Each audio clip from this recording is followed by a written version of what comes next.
Le cadre de référence. Quand vous essayez de communiquer avec autre, ce que vous attendez en retour, c'est qu'on échange quelque chose avec vous, qu'on vous prête attention. Autrement dit, vous émettez un message avec quelqu'un qui le reçoit et qui est censé en retour vous renvoyer un autre message. Ce retour de l'information, c'est le feedback.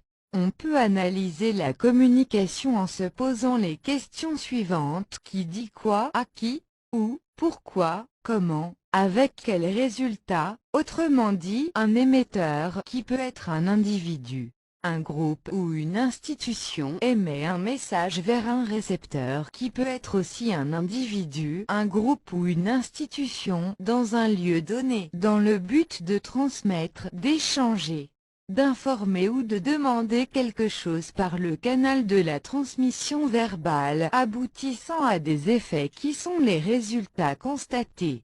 L'action de communiquer implique des interlocuteurs, des objectifs, des moyens et des effets. Le sens des mots est souvent différent selon la signification qu'on leur accorde. Ainsi, pour certains d'entre vous, le terme de communication signifie information. Pour d'autres, il peut être synonyme d'échange et de réciprocité. Voici un exemple pour illustrer ce propos. Fatima parle à son amie Khadija d'une difficulté rencontrée dans sa journée. À sa grande surprise, celle-ci lui répond: « Oui, je comprends bien ce que tu me dis ». Puis elle se met à parler de problèmes similaires avant de passer à un autre sujet. Ulcérée par cette attitude d'incompréhension, Fatima constate que Khadija, bien souvent, lui parle un peu trop aisément de ses ennuis journaliers. En fait, qu'importait à Fatima ce que Khadija avait à lui dire, ce qui comptait pour elle, c'était de pouvoir échanger et partager avec une personne proche ce qu'elle pouvait ressentir.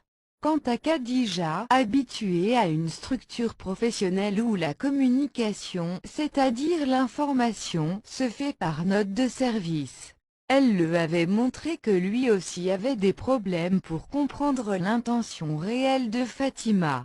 Pour Khadija, l'information émise par Fatima n'avait qu'une valeur informative pour Fatima. Son message était avant tout une demande d'échange et de partage. Mais, me direz-vous, quelle explication peut-on apporter à ce type de réaction? En fait, tout être humain a besoin d'appartenir et de se référer à des valeurs cohérentes entre elles, des valeurs qui le guident à chaque fois qu'un nouveau problème se pose à lui. C'est ce que les spécialistes appellent le cadre de référence.